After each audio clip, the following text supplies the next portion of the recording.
पहला पाठ पेतरुस का पहला पत्र 1 वचन 18 से 25। आप लोग जानते हैं कि आपके पूर्वजों से चली आई हुई निरर्थक जीवनचर्या से आपका उद्धार सोने चांदी जैसी नश्वर चीजों की कीमत पर नहीं हुआ है, बल्कि एक निर्दोष तथा निष्कलंक मेमने अर्थात मसीह के मूल्यवान रक्त की कीमत पर। वो संसार की सृष्टि से पहले ही नियुक्त किए गए थे, किंतु समय के अंत में आपके लिए प्रकट हुए। आप लोग अब उन्हीं के द्वारा ईश्वर में विश्वास करते हैं। ईश्वर ने उन्हें मृतकों में से जिलाया और महिमान्वित किया, इसलिए आपका विश्वास और आपका भरोसा ईश्वर पर आधारित है। आप लोगों ने आज्ञाकारी बनकर सत्य को स्वीकार किया और इस प्रकार अपनी आत्माओं को पवित्र कर लिया है। इसलिए अब आप लोगों को निष्कपट भ्रातृभाव, सारे हृदय और सच्ची लगन से एक दूसरे को प्यार करना चाहिए। आपने दोबारा जन्म लिया है। आप लोगों का ये जन्म नश्वर जीवन तत्व से नहीं, बल्कि ईश्वर के जीवंत एवं शाश्वत वचन से हुआ है। क्योंकि लिखा है, समस्त शरीरधारी घास के सदृश हैं और उनका सौंदर्य घास के फूल की तरह है। घास मुरझाती है और फूल झड़ता है, किंतु ईश्वर का वचन युग युगों तक बना रहता है। और ये वचन वो सुसमाचार है जो आपको सुनाया गया है। सुसमाचार संत मार्कुस का सुसमाचार 10 वचन 32 से 45। वे यरूशलेम के मार्ग पर आगे बढ़ रहे थे।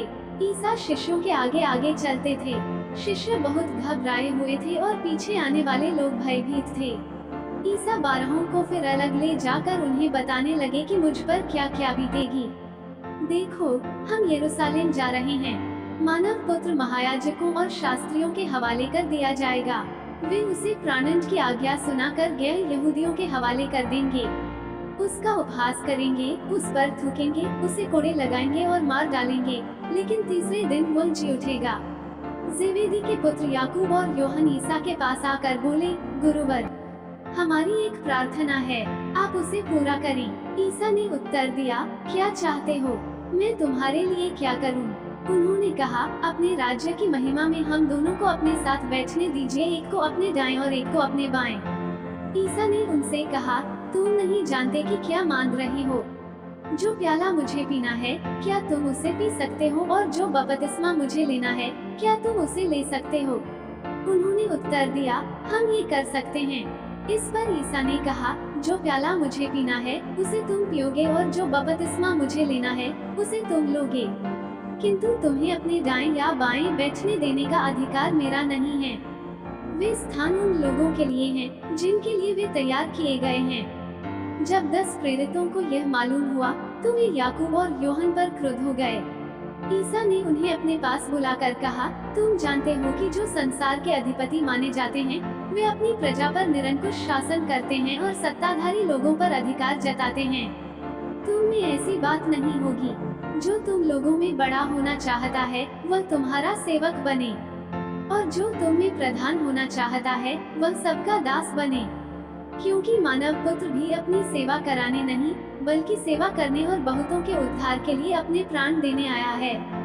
मनन चिंतन। आज के सुसमाचार मार्ग में प्रभु यीशु जेबेदी के पुत्रों की मां के अपने बेटों के लिए उनके राज्य में उच्च दर्जे की मांग का जवाब देते हुए बड़े बनने की वास्तविक प्रकृति के बारे में सिखाते हैं। वे बतलाते हैं कि स्वर्ग के राज्य के उसूलों के अनुसार जो दूसरों का दास बनकर सेवा करता व आत्मबलिदान का जीवन जीता है, वही बड़ा व्यक्ति है।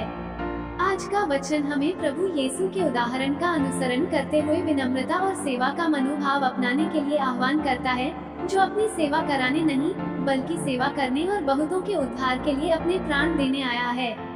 सच्ची संतुष्टि और पूर्ति अपने व्यक्तिगत लाभ या खुद की प्रमुखता की तलाश करने में नहीं, बल्कि ईश्वर तथा औरों की सेवा करने में निहित है। आज का सुसमाचार हमें दुख सहने, दास बनकर सेवा करने और आत्मबलिदान करते हुए प्रेम करने के बारे में प्रभु यीशु की मौलिक शिक्षाओं को अपनाने के आह्वान करता है। ये हमें चुनौती देता है कि हम ईश्वर के राज्य के मूल्यों के प्रकाश में अपनी प्राथमिकताओं और महत्वाकांक्षाओं का पुनर्मूल्यांकन करें। हम यीशु की विनम्र सेवा और निस्वार्थता के उदाहरण का पालन करें। और अंत में वचन हमें याद दिलाता है कि सच्ची महानता स्वयं को ऊंचा करने में नहीं, बल्कि मसीह के प्रेम और विनम्रता के साथ दूसरों की सेवा करने में पाई जाती है। आमीन।